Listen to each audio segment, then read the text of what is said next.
بسم اللہ الرحمن الرحیم۔ السلام علیکم میرے سبھی دیکھنے والوں کو۔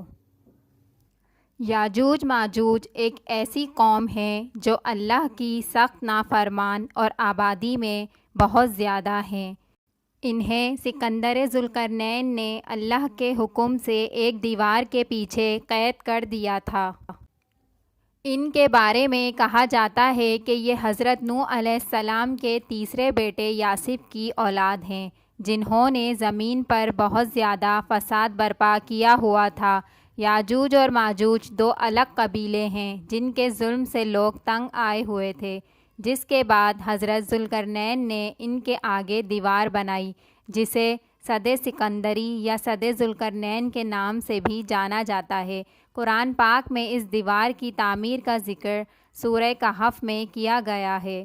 اللہ تعالیٰ ارشاد فرماتے ہیں، بے شک ہم نے ذوالقرنین کو زمین میں حکمرانی دی تھی اور اسے ہر طرح کا ساز و سامان دیا تھا، تو اس نے ایک ساز و سامان تیار کیا، یہاں تک کہ جب دو پہاڑوں کے درمیان پہنچے تو ایک ایسی قوم کو دیکھا جو بات نہیں سمجھ سکتی تھی۔ لوگوں نے کہا، اے ذوالقرنین، بے شک یاجوج اور ماجوج اس ملک میں فساد کرنے والے ہیں، تو ہم آپ کے لیے کچھ محصول مقرر کر دیں اس شرط پر کہ آپ ہمارے اور ان کے درمیان ایک دیوار بنا دیں۔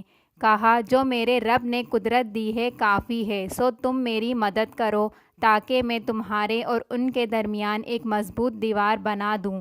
مجھے لوہے کے تختے لا دو، یہاں تک کہ جب دونوں سروں کے بیچ کو برابر کر دیا تو کہا، تانبا لاؤ تاکہ اس پر ڈال دوں۔ پھر وہ نہ اس پر چڑھ سکتے تھے اور نہ ہی اس میں نقب لگا سکتے تھے۔ کہا، یہ میرے رب کی رحمت ہے، پھر جب میرے رب کا وعدہ آئے گا تو اسے ریزہ ریزہ کر دے گا اور سور پھونکا جائے گا، پھر ہم ان سب کو جمع کر دیں گے، اور میرے رب کا وعدہ سچا ہے۔ مفسرین میں یاجوج اور ماجوج کی قوم اور ذوالقرنین کی دیوار کے حوالے سے بہت سے اختلافات پائے جاتے ہیں۔ اب تک 5 ایسی دیواریں سامنے آ چکی ہیں جن کے بارے میں قیاس کیا جاتا ہے کہ ان کے پیچھے یاجوج ماجوج کو قید کیا گیا ہے۔ ان میں سے ایک دیوار چین بھی ہے، لیکن یہ عام مسالے سے بنی ہوئی ہے۔ یمن میں دیوار معرب کے بارے میں بھی سد ذوالقرنین ہونے کا گمان کیا جاتا ہے، لیکن یہ سیلاب روکنے کے لیے بنائی گئی تھی۔ قفقار میں دریائے خضر اور بحیرہ سود کے درمیان دیوار کی طرح کا پہاڑی سلسلہ شمال اور جنوب کو الگ کرتا ہے۔ یہاں ایک لوہے کی دیوار بھی نظر آتی ہے، جس کے بارے میں لوگ قیاس کرتے ہیں کہ یہی ذوالقرنین کی دیوار ہے۔ یاجوج ماجوج حضرت ذوالقرنین کی بنائی گئی دیوار کے پیچھے قید ہیں، جو قیامت کے وقت ظاہر ہوں گے اور زمین پر خوب فتنہ پھیلائیں گے۔ بعض روایات میں آتا ہے کہ یاجوج اور ماجوج اس دیوار کو گرانے کی کوشش کرتے ہیں لیکن ناکام ہو جاتے ہیں۔ جب اللہ کی رضا ہوگی تو دیوار کی کھدائی کرنے والوں میں سے ایک کہے گا، کل ہم انشاءاللہ اس کو توڑ دیں گے۔ انشاءاللہ کہنے سے اگلے روز یہ دیوار ٹوٹ جائے گی، یاجوج اور ماجوج کھول دیے جائیں گے اور وہ ہر بلندی سے دوڑتے ہوئے اتریں گے۔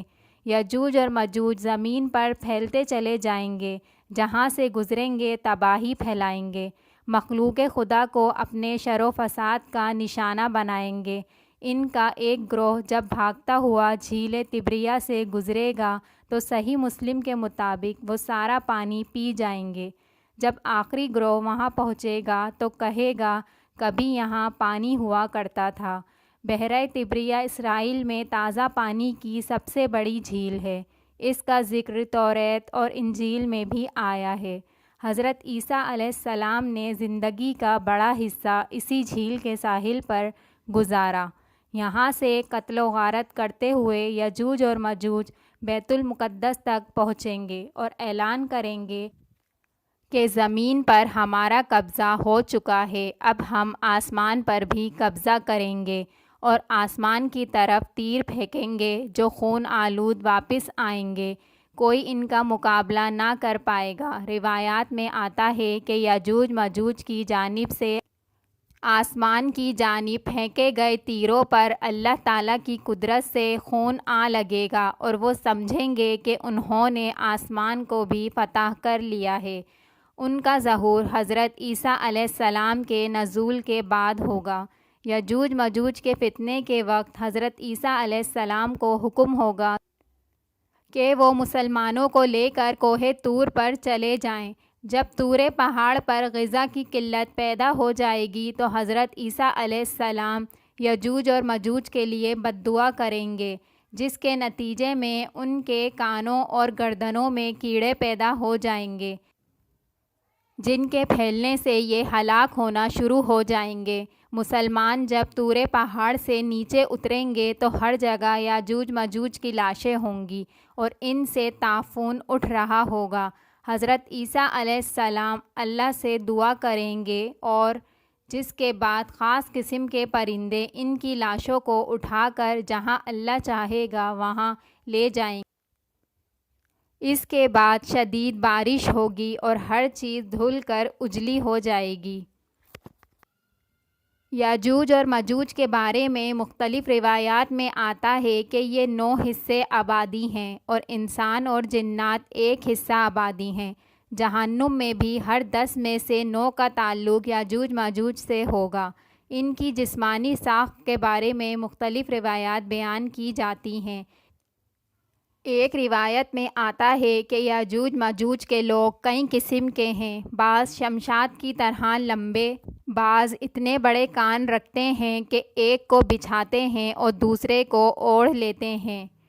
ابن کثیر کے مطابق یاجوج ماجوج انسانوں کی 2 قومیں ہیں۔ ہماری دعا ہے کہ اللہ تعالی ہمیں ہر قسم کے فتنے سے محفوظ رکھے، آمین۔ اگر ویڈیو اچھی لگی ہو تو لائک کریے گا اور سبسکرائب کے بٹن کو دبانا نہ بھولیے گا۔